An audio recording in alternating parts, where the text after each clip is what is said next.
ডিমের দম। মাশরুম ভেজে রেখে দিয়েছি, ডিমটাকে ভেজে রেখে দিয়েছি। এবার কড়াইতে সাদা জিরে আর তেজপাতা, টমেটো কুচি দিয়ে দিলাম,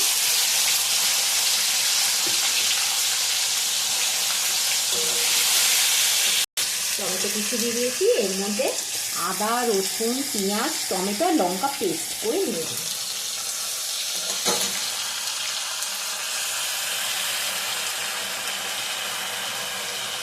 এটা ভালো করে কষিয়ে নেব। এর মধ্যে একটু হলুদ করে দিয়ে দিচ্ছি, নুন দিয়ে দিলাম, একটু মিষ্টি দিয়ে দিলাম,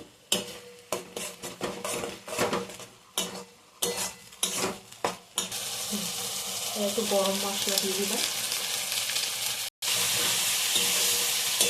এই মশলাটা কষিয়ে নিলাম।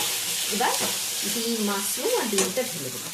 মাশরুমটা ভেজে রেখেছিলাম, ডিমটা দিয়ে দিলাম।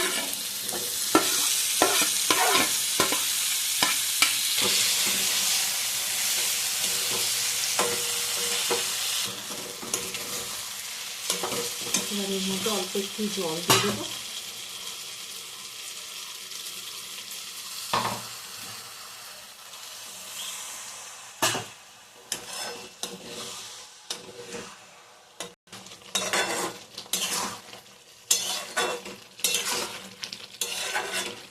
আমার তৈরি হয়ে গেছে ডিম মাশরুমের দম। এবার এটা তুলে নিলাম বাটিতে।